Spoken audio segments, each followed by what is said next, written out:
AB tutorial ఇక మనకి తెలంగాణ రాష్ట్రానికి సంబంధించి ఈ రోజు వచ్చేవాటికి టెట్ నిర్వహించి ఉద్యోగాలను భర్తీ చేయాలంటూ ఇక్కడ రావడం జరిగింది. మనం గత కొన్ని రోజుల నుంచి కూడా వీడియోస్లో క్లియర్గా చెప్పడం జరిగిందనమాట. తెలంగాణ రాష్ట్ర వ్యాప్తంగా ఎడ్యుకేషన్ డిపార్ట్మెంట్లో ప్రస్తుతం ఈ యొక్క కోవిడ్-19 సిచ్యువేషన్ టైం వల్ల విద్యార్థుల సంఖ్య గణనీయంగా పెరగడం జరిగిందనమాట. ప్రైవేట్ స్కూల్కి వెళ్ళేటువంటి ఎవరైతే ఉన్నారో స్టూడెంట్స్ మొత్తం కూడా సర్కార్ స్కూళ్ళ వైపు వీరి యొక్క దృష్టి కేంద్రీకరించడంతో ప్రజెంట్ ఈ యొక్క కోవిడ్-19 సిచ్యువేషన్ టైంలో సుమారు 15,000 మంది వాలంటీర్లను, విద్యా వాలంటీర్లు అనమాట, వీరిని కూడా తొలగించడం జరిగింది. దీనివల్ల సర్కార్ స్కూల్స్లో ప్రధానంగా టీచర్స్ యొక్క సమస్యలు అనేవి గణనీయంగా పెరగడం జరిగిందన్నమాట. అదేవిధంగా తెలంగాణ రాష్ట్ర వ్యాప్తంగా టీచింగ్ పోస్టులు వచ్చేటికి 18,500 అనేవి ఉండడం జరిగింది. కానీ నాన్ టీచింగ్ పోస్టులు అయితే 3,000 అబోవ్ అనేది ఉండడం జరిగిందనమాట. వీటన్నిటిని కూడా వీలైనంత త్వరగా ఫిల్ చేయాలని కూడా మనం ప్రీవియస్ వీడియోస్లో క్లియర్గా చెప్పడం జరిగింది.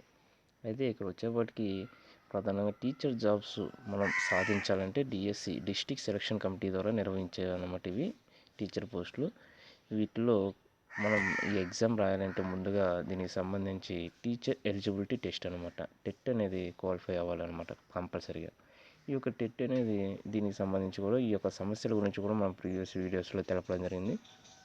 ఉమ్మడి ఆంధ్రప్రదేశ్ ఉన్నప్పుడు టెట్ ఎగ్జామ్ అనేది సంవత్సరానికి 2 అటెంప్ట్స్ నిర్వహించేవారంటూ, అదేవిధంగా తెలంగాణ రాష్ట్రం వచ్చిన తర్వాత సంవత్సరానికి ఒకసారి కూడా 2 ఇయర్స్కి ఒకసారి కూడా నిర్వహించలేదు అని అంటూ కూడా ఇక్కడ మనకు సంబంధించి ప్రీవియస్ వీడియోస్లో వీరి యొక్క ప్రాబ్లమ్స్ గురించి మనం క్లియర్గా చెప్పడం జరిగింది.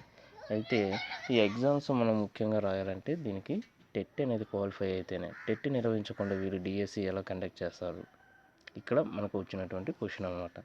సో ముందు టెట్ అనే ఎగ్జామ్ నిర్వహిస్తే క్వాలిఫై అయిన తర్వాత దానికి సంబంధించి ప్రిపరేషన్ స్టార్ట్ చేసుకోవడానికి వీటికి ఎవరైతే ప్రిపేర్ అవుతున్నారో వారికి కూడా ఒక మంచి ఆపర్చునిటీగా ఇవి ఉంటాయి అన్నమాట. సో మనకి గత 5 ఏళ్ళుగా తెలంగాణ ప్రభుత్వం టెట్ నిర్వహించడం అనేది జాతీయ బీసీ సంఘ అధ్యక్షులు ఎవరైతే ఉన్నారో కృష్ణయ్య గారు ఇక్కడ మాట్లాడడం జరిగింది. ప్రతి 6 నెలలకు ఒకసారి నిర్వహించే టెట్ పరీక్ష నిర్వహించకుండా ప్రభుత్వం పక్కన పెట్టేసిందని ఈయన ఆగ్రహించడం జరిగింది. సో టెట్ పరీక్ష నిర్వహించి టీచర్ పోస్టును భర్తీ చేయాలని డిమాండ్ చేస్తూ నిరుద్యోగులతో కలిసి విద్యాశాఖ మంత్రి ఎవరైతే ఉన్నారో తెలంగాణ రాష్ట్రానికి సంబంధించి ఆ యొక్క సబితా ఇంద్రారెడ్డి గారి కార్యాలయాన్ని ఈయన ముట్టడించడం జరిగిందంటూ రావడం జరిగింది. టీచర్ పోస్టును భర్తీ చేయకపోవడంతో లక్షలాది మంది నిరుద్యోగులుగా మిగిలిపోతున్నారని పేర్కొన్నారు. ప్రభుత్వం ఎక్కడైనా ఉద్యోగ సమస్యలను పరిష్కరించాలని, విద్యా వ్యవస్థను గాల్లో పెట్టాలని ఆయన కోరారనమాట. సో ఇది ప్రధానంగా టీచర్ జాబ్స్కి సంబంధించి టెట్ నిర్వహించకుండా డిఎస్సి ఎలా కండక్ట్ చేస్తారంటూ ఇక్కడ రావడం జరిగింది.